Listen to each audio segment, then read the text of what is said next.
رب اشرح لي صدري ويسر لي أمري واحلل عقدة من لساني يفقهوا قولي أحمدك اللهم يا مجيب كل سائل والصلاة والسلام على من هو أفضل الوسائل وعلى آله وأصحابه ذوي الفضائل أما بعد فأعوذ بالله من الشيطان الرجيم بسم الله الرحمن الرحيم ولا تباشروهن وأنتم عاكفون في المساجد صدق الله مولانا العظيم وصدق رسوله النبي الكريم الآمين الصلاة والسلام عليك يا سيدي يا رسول الله وعلى آلك وأصحابك يا سيدي يا حبيب الله الصلاة والسلام عليك يا سيدي يا إمام المرسلين وعلى آلك وأصحابك يا سيدي يا خاتم النبيين وخاتم المعصومين مولاي صل وسلم دائما أبدا على حبيبك خير الخلق كلهم محمد سيد الكونين والثقلين والفريقين من قرب ومن عجم محمد ذكره روح لأنفسنا محمد شكره فرد على الأمم منزه عن شريك في محاسنه فجوهر الحسن فيه غير منقسم يا رب صل وسلم دائما أبدا على حبيبك خير الخلق كلهم اللہ تبارک و تعالی جل جلالہ کی حمد و ثنا حضور نبی اکرم نور مجسم شفیع معظم صلی اللہ علیہ وبارک وسلم کے دربار بہربار میں درود و سلام کا ہدیہ عرض کرنے کے بعد نہایت ہی واجب الاحترام جلیل القدر علماء ذوی الاحتشام بالخصوص محترم المقام عزت مآب قاری محمد عمر مطلوب صاحب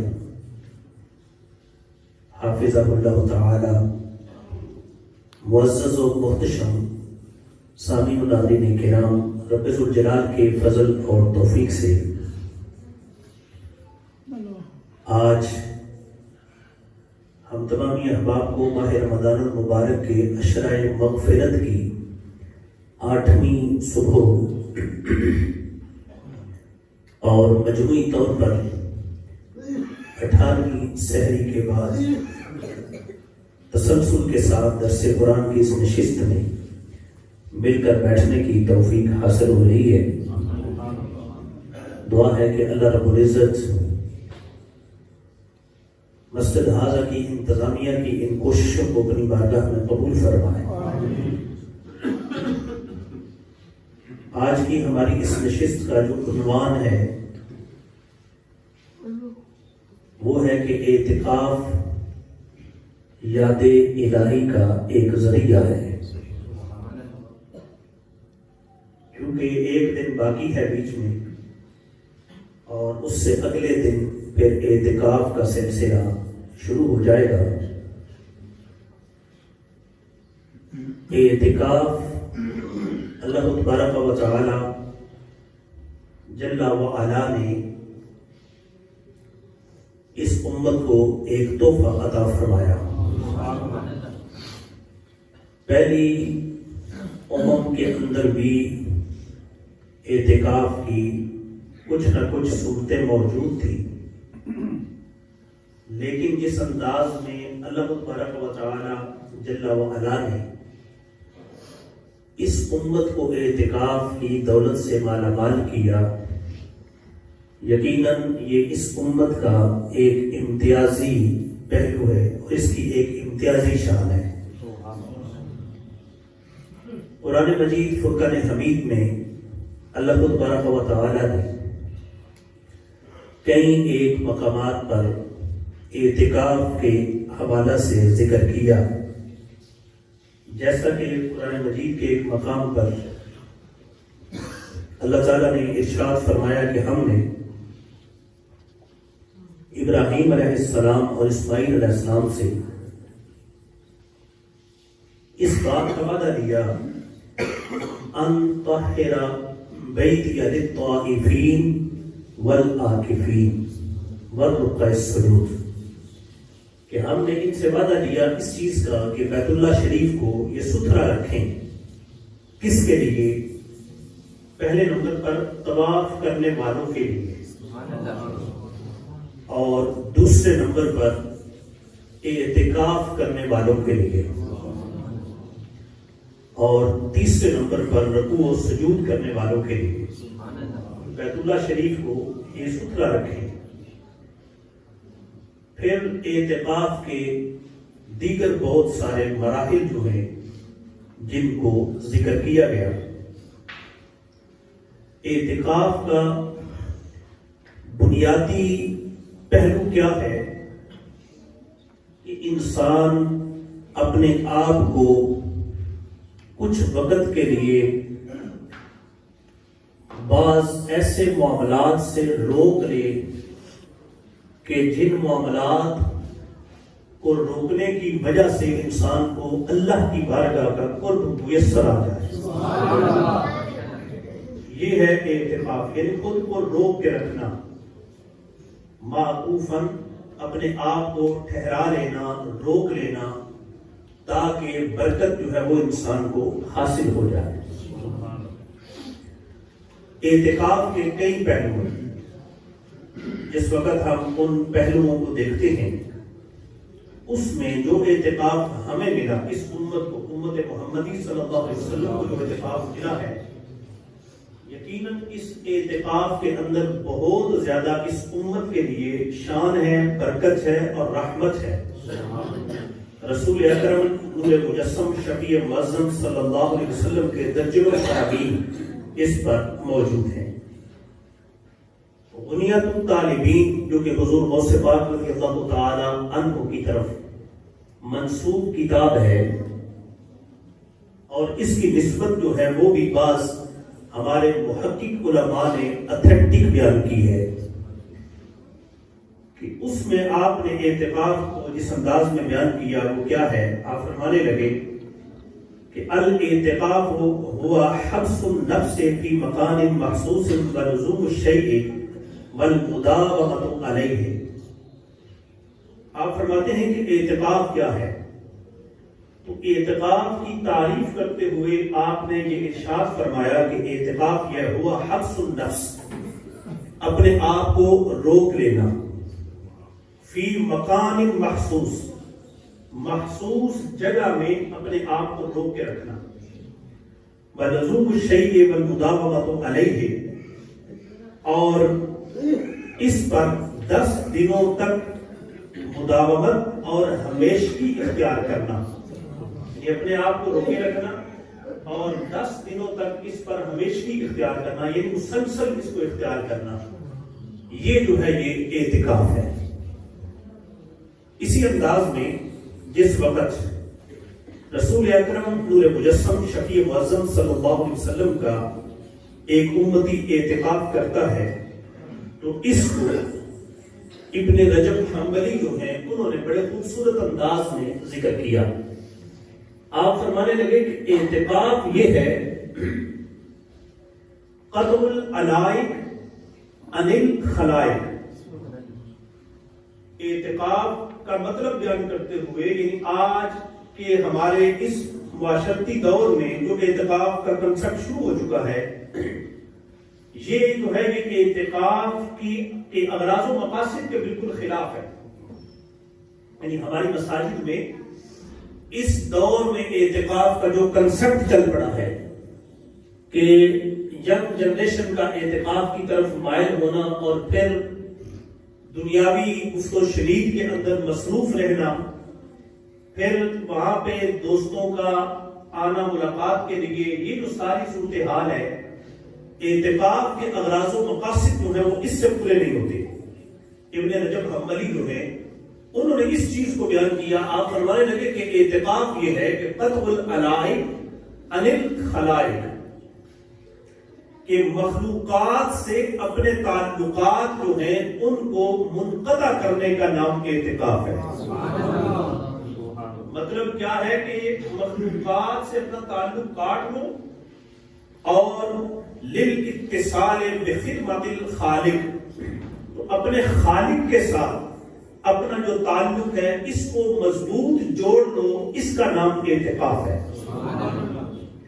اب اگر نیت اعتکاف کی کر کے انسان مسجد میں بیٹھ جائے اور پھر جو قطع تعلقی ہے مخلوقات سے وہ نہ ہو سکے، جب مخلوق سے قطع تعلقی نہیں ہوگی تو یقینی بات ہے کہ خالق سے پھر اتصال نہیں ہو سکے گا۔ اپنے خالق کو راضی کرنے کے لیے اگر انسان جو ہے وہ کوشش کرتا ہے، چاہتا ہے، تو اس کے لیے یہ ایک کنسپٹ دیا ہمیں دین اسلام نے کہ اس صورت کو اختیار کرو، اللہ تبارک و تعالی تمہارے ساتھ یقینی طور پر راضی ہو جائے گا اور خالق کی رضا تمہیں میسر آ جائے گی، اس انداز کو جب تم اختیار کرو گے۔ اب اسی لحاظ سے اختلاف یعنی اعتکاف جو ہے اس میں بڑی اعلیٰ صورت جو اس کو بیان کیا گیا، یہ امت جو ہے نبی کریم صلی اللہ علیہ وسلم کی، اس امت کو جو اعتکاف ملا اس کا درجہ دیکھیے کیا ہے اور اس کا مقام دیکھیے کیا ہے، مرتبہ اور شان اس کی کتنی ہے۔ نبی اکرم نور مجسم شفیع معظم صلی اللہ علیہ وسلم آپ نے مختلف اعتکاف کیا کیے، اعتکاف کی مختلف صورتیں ہیں، صرف ایک ہی اعتکاف نہیں کہ جو رمضان شریف میں ہم بیٹھتے ہیں، یہ صرف ایک اعتکاف نہیں، اور بھی اعتکاف ہے اور اعتکاف کی کئی صورتیں ہیں۔ رسول اکرم نور مجسم شفیع معظم صلی اللہ علیہ وسلم آپ نے اپنی مبارک زندگی میں تقریباً ہر سال ہی اعتکاف فرمایا، اپنی مبارک زندگی کے ہر سال میں آپ نے اعتکاف فرمایا۔ اگر کسی سال کسی امر عارض کی وجہ سے آپ کا اعتکاف رہ گیا تو پھر اگلے سال آپ نے باقاعدہ اس کی قضا فرمائی ہے، یعنی یہ رسول اکرم صلی اللہ علیہ وسلم کی مبارک سنت ہے۔ اس انداز کی یہ سنت موقعہ علی الکفایہ ہے اعتکاف۔ اب رسول اکرم صلی اللہ علیہ وسلم نے جس انداز میں اعتکاف کو بیان کیا، حضرت سیدنا امام حسین رضی اللہ تعالی عنہ آپ فرماتے ہیں، کان رسول اللہ صلی اللہ علیہ وسلم یقول من اعتکف عشرا فی رمضان کان کحجتین و عمرتین۔ رمضان شریف کے اس آخری عشرہ میں، یعنی یہ جو رمضان شریف کا آخری 10 دن ہے، ان کا جو اعتکاف ہے کہ 20ویں روزے کے سورج غروب ہونے سے پہلے مسجد میں بیٹھ جانا، یعنی سورج غروب کرنے کے بعد اگر کوئی بیٹھے گا تو وہ سنت اعتکاف نہیں ہے۔ سورج کے غروب ہونے سے پہلے مسجد میں آ کر بیٹھ جانا اور پھر 29 رمضان المبارک کو اگر چاند نظر آئے تو پھر اٹھنا، اور اگر چاند نظر نہ آئے تو پھر 30 رمضان المبارک کا سورج غروب کرنے کے بعد اٹھنا، یہ جو اعتکاف ہے، اس اعتکاف کی شان دیکھیے کتنی ہے۔ کریم آقا صلی اللہ علیہ وسلم کی سیرت و کردار پہ قربان نہ جائیں تو اور کیا کریں۔ نبی علیہ السلام کی جو اپنی اس امت پر شفقتیں ہیں، جو پیار ہے، جو محبت ہے، اگر اس پہ صدقے نہ جائیں تو اور بندہ کیا کر سکتا ہے۔ رسول کائنات صلی اللہ علیہ وسلم آپ نے اپنی امت کو کتنا بڑا درجہ عطا کیا، فرمایا ایک بندہ لاکھوں روپے خرچ کر کے وہ کعبۃ اللہ کے جلووں میں پہنچتا ہے، وہاں جا کے وہ طواف کعبہ کرتا ہے، وہاں جا کے وہ صفا و مروہ کی سعی کرتا ہے، وہاں جا کے وہ مینا و مزدلفہ و عرفات میں قیام کرتا ہے، وہاں جا کے وہ جمرات پہ کنکریاں برساتا ہے، پھر اس کو بندے کو حج کا ثواب ملتا ہے، اور وہ بھی گارنٹی نہیں ہے کہ مقبول حج کا ثواب ملا ہے یا ویسے ہی سفر کی مشقت کا ثواب مل گیا ہے۔ رسول اکرم نور مجسم صلی اللہ علیہ وسلم آپ نے اپنی اس امت پہ یہ کرم کیا ہے، فرمایا جس کے پاس روپیہ پیسہ نہیں ہے، جو صاحب استطاعت نہیں ہے، میرا وہ امتی بھی کبھی پریشان نہ ہو، اس لیے کہ میں نے اپنے اس غلام کے لیے بھی ایسے عمل چھوڑے ہیں، اگر یہ اس دنیا میں ان پہ عمل کر جائے گا تو رب ذوالجلال اسے گھر بیٹھے بیٹھے وہ ثواب عطا فرما دے گا۔ اب وہ ثواب کیسا ہے؟ فرمایا کوئی غلام اس انداز میں وہ چل پڑے کہ من اتقف عشرا فی رمضان کان حجتین و عمرتین، ایک بندہ ماہ رمضان شریف کے آخری عشرے کا، آخری 10 دنوں کا مسجد میں اعتکاف کر لیتا ہے، اللہ ان 10 دنوں کے اعتکاف پر اس بندے کو 2 حج اور 2 عمروں کا ثواب عطا فرما دیتا ہے۔ اب دیکھو کتنی بڑی سعادت ہے کہ فری آف کاسٹ جو اجر بندے کو مل رہا ہے۔ ظاہری بات ہے اگر کوئی شان والی چیز ہو تو اس تک پہنچنے کے لیے پھر ڈسپلن کو فالو کرنا پڑتا ہے۔ اگر کوئی شان والی چیز ہو، اعلیٰ چیز ہو، اس تک پہنچنے کے لیے پھر انسان کو ترتیب جو ہے اس کو فالو کرنا پڑتا ہے، اس کی پابندیاں ان پہ عمل کرنا پڑتا ہے۔ بغیر پابندیوں کے عمل کیے اگر کوئی بندہ کسی افسر سے ملاقات چاہتا ہے، اگر اس افسر کے بنائے ہوئے طور طریقے کو نہیں فالو کرے گا ملاقات نہیں ہو پائے گی۔ میرے بھائیوں یہ تو دنیا کے ایک چھوٹے سے مکان میں بیٹھنے والا افسر ہے جس کی ملاقات کے لیے پہلے شناختی کارڈ جمع کرواؤ، جس کی ملاقات کے لیے پہلے اپوائنٹمنٹ کرواؤ، جس کی ملاقات کے لیے اس کا انتظار کرو اور اس کے ڈسپلن کو فالو کرو، پھر جا کے ملاقات ہوگی۔ کیوں ایسا کیوں ہوا؟ اس لیے کہ اللہ نے اس بندے کو شان دی ہے، اس بندے کو اللہ نے اتھارٹی دی ہے، اس وجہ سے اس کے قانون ماننے پڑے، مان کے اس تک پہنچنا پڑا۔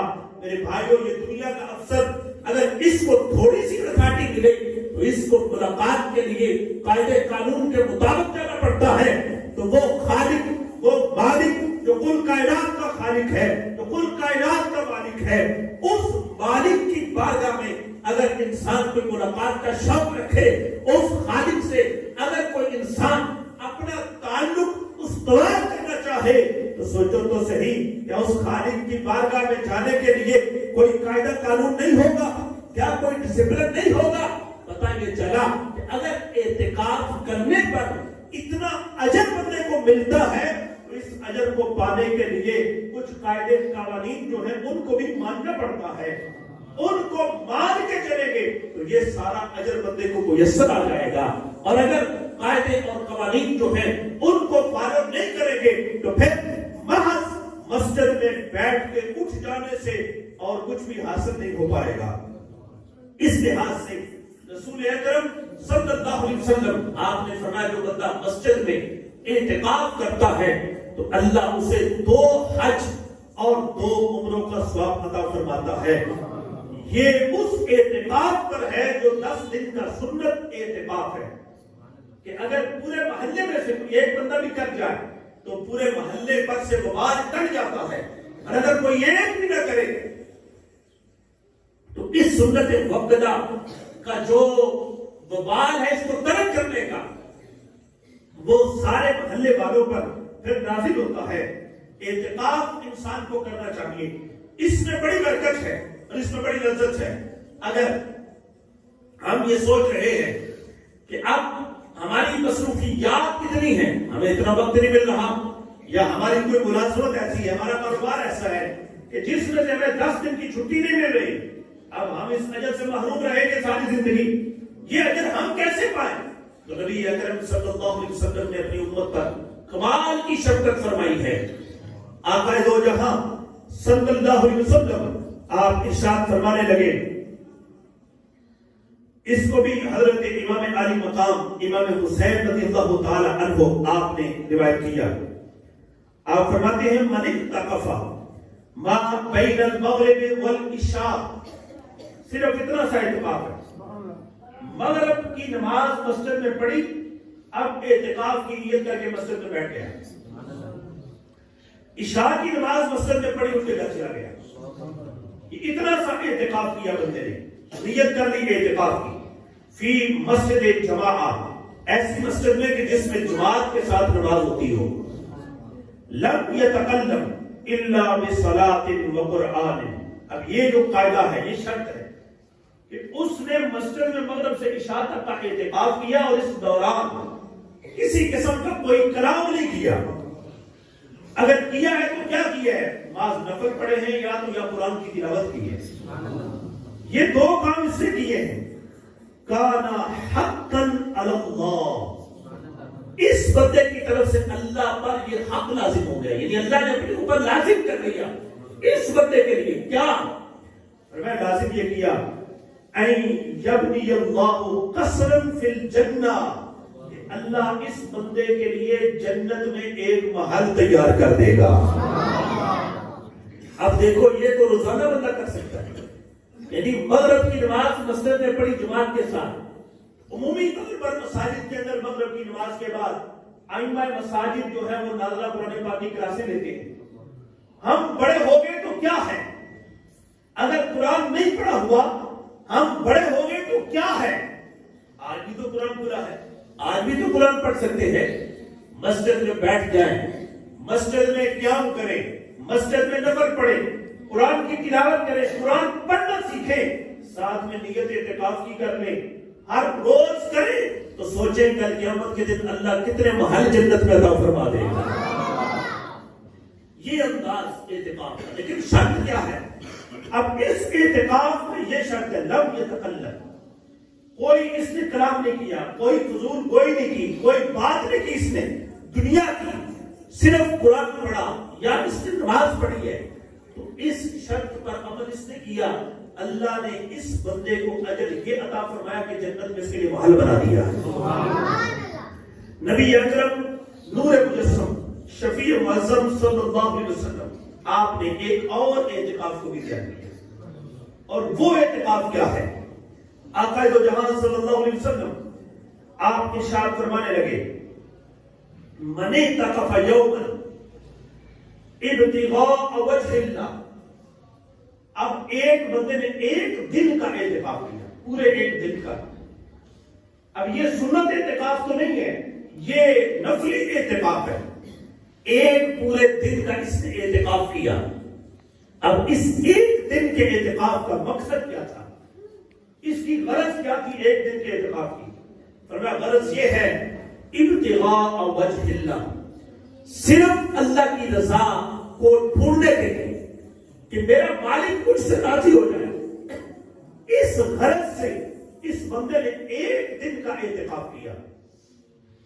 تو سرکار دو عالم صلی اللہ علیہ وسلم آپ ارشاد فرمانے لگے کہ اس ایک دن کے اعتکاف کی برکت اللہ اس بندے کو کتنی عطا فرما رہا ہے۔ فرمایا جعل بینہ و بین النار ثلاث خنادق کل خندق ابعد مما بین الحافقین۔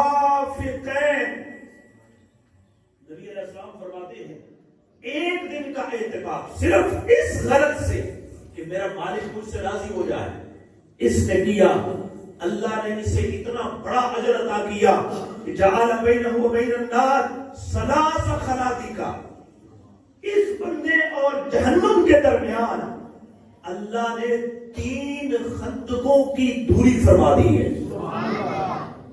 3 خندقوں کی دوری، اور ایک خندق کتنی ہے؟ فرمایا ایک خندق کل خندق ابعد مما بین الحافقین، ایک خندق اتنی بڑی ہے، اتنی بڑی ہے، فرمایا کہ جتنا زمین و آسمان کے درمیان فاصلہ ہے۔ ایک خندق اتنی بڑی ہے تو 3 خندقوں کا فاصلہ اس بندے اور جہنم کے درمیان رب ذوالجلال نے فرما دیا. اور ایک اور مفہوم ہے جس میں مشرق و مغرب جو جتنا ان میں فاصلہ ہے، میں اتنی بڑی بڑی 3 خندقیں اللہ اس بندے اور جہنم کے درمیان فاصلہ فرما دیتا ہے. اس بنیاد پر آپ خود اندازہ لگائیے کہ جب اعتکاف کی اتنی زیادہ فضیلت ہے، اعتکاف کی اتنی برکت ہے، تو پھر اس اعتکاف کے لیے شرائط بھی ایسی ہیں، قاعدہ قانون بھی ایسا ہے. ہاں، مساجد کے اندر اعتکاف ضروری ہے، اور بالخصوص جو مرد حضرات ہیں ان کا اعتکاف مسجد سے باہر نہیں ہو سکتا. مردوں کا اعتکاف مسجد میں ہی جائز ہے، مسجد کے علاوہ مرد کا کوئی اعتکاف نہیں ہے. اور عورت کا اعتکاف گھر کے اندر ہے. گھر سے باہر اگر وہ محلے کی مسجد میں جا کے اعتکاف کرے تو اس کے لیے اس میں کوئی اجر و ثواب نہیں ہے، کوئی اس کے لیے نیکی نہیں ہے. اب مسجد میں جس وقت بندہ اعتکاف کے لیے آ کے بیٹھا تو اس کو پھر ان قاعدے اور قوانین پر عمل کرنا ضروری ہے. اعتکاف کے لیے حجرہ لگانا، یعنی چادروں سے جو خیمے بنائے جاتے ہیں، یہ سنت ہے. اور اس خیمے کا مقصد کیا ہے؟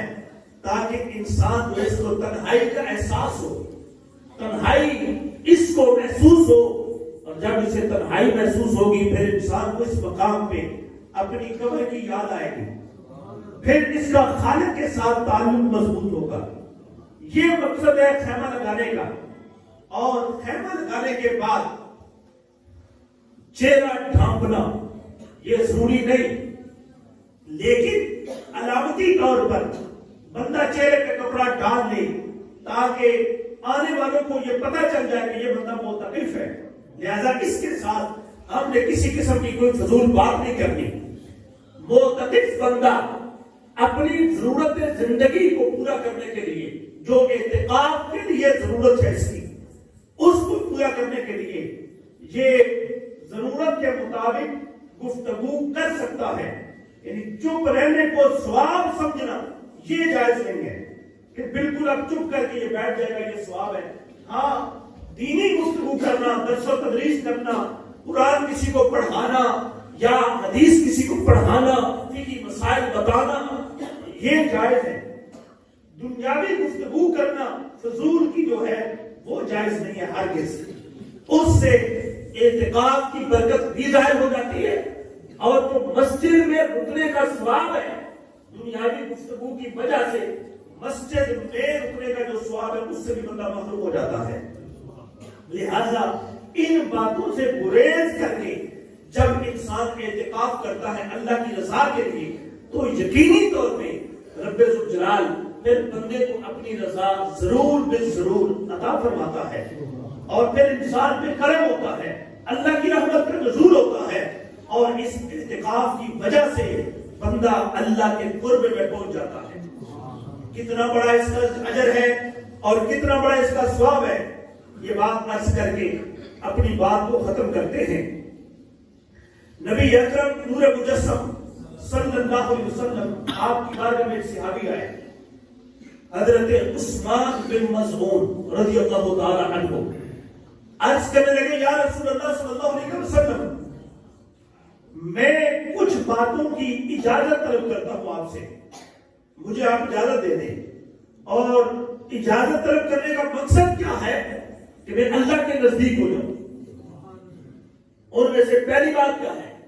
یا رسول اللہ، پہلی بات میری یہ ہے کہ میں شادی نہیں کرنا چاہتا، اور جو خواہش ہے شادی کی طرف انسان کو مائل کرنے والی اس کو میں ختم کرنا چاہتا ہوں، اختصار چاہتا ہوں، آپ مجھے اس کی اجازت دے دیں. تو رسول اکرم نور مجسم شفیع معظم صلی اللہ علیہ وسلم نے اجازت نہیں عطا فرمائی. آپ نے فرمایا خیرکم من لم یترک الدنیا لآخرتہ والآخرۃ لدنیاہ. فرمایا میرے صحابہ، تم میں سے بہترین آدمی وہ ہے جو اپنی دنیا کے حصول کے لیے اپنی آخرت کو نہ بھول جائے اور جو اپنی آخرت کا حصول کے لیے اپنی معاشرتی زندگی کو نہ بھول جائے، یعنی بالکل تلے تنہا ہو جانا اور معاشرتی زندگی کو کاٹ دینا، یہ اس کی اجازت ہمارا دین نہیں دیتا۔ میں بھی گھر میں رہ رہا ہوں، بیوی بچوں میں رہ رہا ہوں، اور بیوی بچوں میں رہ کر میں دین کی تبلیغ کا فریضہ بھی سر انجام دے رہا ہوں۔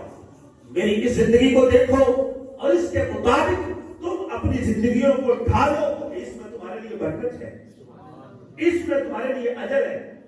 حضرت عثمان بن مظعون رضی اللہ تعالی عنہ آپ عرض کرنے لگے، یا رسول اللہ دوسری کی اجازت مجھے دے دیں، میں سیرو فی الارض کرنا چاہتا ہوں، زمین میں گھومنا پھرنا چاہتا ہوں، میں جنگلوں میں زمین کی سیر کرنا چاہتا ہوں۔ تو نبی علیہ السلام نے اجازت نہیں دی۔ آپ نے فرمایا میری امت کی سیاحت کس چیز میں ہے؟ فرمایا میری امت کی سیاحت جو ہے وہ جہاد فی سبیل اللہ میں ہے۔ تم مجاہد بن جاؤ، جہاد کرو، اسلامی لشکر میں شریک ہو جاؤ، تو میری امت کی سیاحت اس میں اللہ تمہیں اس کا اجر عطا فرما دے گا۔ حضرت عثمان بن مظعون رضی اللہ تعالی عنہ آپ عرض کرنے لگے، یا رسول اللہ اگر ان دونوں باتوں کی اجازت نہیں دیتے تو پھر آپ مجھے ترحم کی اجازت دے دیں، رہبانیت کی۔ رہبانیت کیا ہے؟ کہ میں جنگل میں جا کے بیٹھ کے اللہ اللہ کرنا چاہتا ہوں، تبے تنہا۔ تو نبی علیہ السلام نے فرمایا کہ نہیں، میں اس کی بھی اجازت تمہیں نہیں دوں گا۔ کیوں؟ اس لیے کہ میری امت کا ترحم یہ ہے کہ تم مسجد میں جا کے بیٹھو، وہاں نماز کا انتظار کرو، انتظار الصلاۃ، نماز کا تم انتظار کرو گے، اللہ وہ 10 منٹ میں تمہیں رحمانیت کا ثواب عطا فرما دے گا۔ اب اس حدیث کو سامنے رکھو اور پھر دیکھو کہ جب بندہ اعتکاف کرتا ہے، اعتکاف بندہ بیٹھ گیا مسجد میں اور کچھ بھی نہ کرے، اور کچھ بھی نہ کرے، یہ تو کرے گا کہ فجر کی نماز کے بعد زور کی نماز کا انتظار تو کرے گا، زور کی نماز کے بعد عصر کی نماز کا انتظار کرے گا، عصر کی نماز کے بعد مغرب کا انتظار، مغرب کے بعد پھر عشاء کا، عشاء کے بعد پھر فجر کا۔ یہ جو 10 دن 5 نمازوں کا یہ مسجد میں بیٹھ کے اللہ کی رضا کے لیے انتظار کرے گا، سوچو اللہ اس بندے کو کتنی بڑی رحمانیت کا ثواب عطا فرما دے گا۔ پہلی امتوں میں لوگ جنگلوں میں جاتے، ویرانوں میں جاتے، وہاں جا کے وہ زندگیاں بسر کر دیتے، رحمانیت اختیار کرتے، راہب بن جاتے۔ پہلی امتوں میں لوگوں کو یہ مشقت اٹھانا پڑتی، لیکن قربان جائے نبی علیہ السلام کی نسبت پہ کہ جس نے گھر بیٹھے بیٹھے اپنے غلام کو یہ سارے اجر عطا فرما دیے ہیں۔ اس لیے اعتکاف یقیناً یہ ایک بہت بڑی سعادت ہے۔ زندگی میں کوشش کرنی چاہیے کہ انسان کو یہ موقع ضرور نصیب ہو اور اعتکاف کرے، پھر اعتکاف بیٹھے تو اعتکاف کی حقیقی لذت کو حاصل کرنے کی کوشش کرے۔ اللہ تبارک و تعالی ضرور یہ لذت عطا فرمائے گا۔ اللہ تعالی ہم سب کو سن سنا کے سمجھنے کی اور اس پر عمل کرنے کی توفیق عطا فرمائے۔ وآخر دعوانا ان الحمدللہ رب العالمین۔ آمین۔ اللهم صل على سيدنا ومولانا محمد وعلى آل سيدنا ومولانا محمد واصحاب سيدنا ومولانا محمد وبارك وسلم عليه۔ ربنا آتنا في الدنيا حسنة وفي الآخرة حسنة وقنا عذاب النار۔ یا الہ العالمین، آج کی ہماری اس نماز فجر کی حاضری سحری کا تناول کرنا، درس قرآن میں شرکت اور الفاظ مقدسہ کو سماعت کرنا اپنی بارگاہ میں قبول فرما۔ یا الہ العالمین، اس کا ثواب نبی علیہ السلام کی بارگاہ میں پیش کرتے ہیں، قبول فرما۔ آپ کے توسل سے آپ کی جمی امت میں سے جتنے بھی لوگ دنیا فانی کو چھوڑ چکے سب کی ارواح کو وصال کرتے ہیں، قبول فرما۔ بالخصوص مولا کریم آقا صلی اللہ علیہ وسلم کے عظیم مرتبہ کے دوفیل جتنے بھی احباب حالت روزہ سے ہیں، سب کو صحت و عافیت کے ساتھ اپنے روزوں کو پایا تکمیل تک پہنچانے کی توفیق عطا فرما۔ جو لوگ اپنی بیماریوں کی وجہ سے روزہ نہیں رکھ سکتے، یا اللہ انہیں شفاء کاملہ عطا فرما۔ جو جان بوجھ کر روزوں کو چھوڑتے ہیں، یا اللہ ان کو ہدایت عطا فرما۔ اس عشرہ مغفرت میں یا اللہ ہم سب کی کامل بخشش فرما۔ مولا کریم ہم سب کی کامل مغفرت فرما، اور آئندہ زندگی میں نیکی کی رغبت اور نیکی کا شوق ہمیں نصیب فرما۔ یا الہ العالمین، ہم سب کی دعاؤں کو ہمارے حق میں قبول فرما۔ اس مسجد کے امام صاحب قاری محمد عمر مطلوب صاحب، مولا کریم ان کے علم میں، عمل میں، عمر میں، صحت میں، سوز و گداز میں، دین کی تبلیغ کی سرگرمیوں میں مزید عروج عطا فرما، انہیں برکتیں عطا فرما۔ ان کے ساتھ جتنے بھی دوست احباب مسجد کی انتظامیہ کی صورت میں یا اہل محلہ کی صورت میں تعاون کرنے والے ہیں، مولا کریم سب کو برکتیں عطا فرما، سب کو دین دنیا کی بلائیاں عطا فرما۔ یا الہ العالمین، ہم سب کا خاتمہ ایمان پر فرمانا اور مرنے سے پہلے ہمیں توبہ کی توفیق عطا فرمانا، زندگی میں بار بار حج و عمرہ کی سعادت نصیب فرمانا۔ یا الہ العالمین، جو بھی ہم نے بیان کیا مجھ سمیت ہم سب کو اس پر عمل کرنے کی توفیق عطا فرما۔ اللہم ربنا افرغ علینا صبرا وثبت اقدامنا وانصرنا علی القوم الکافرین۔ وصلی اللہ تعالی علی رسولہ خیر خلقہ محمد وآلہ واصحابہ اجمعین برحمتک یا ارحم الراحمین۔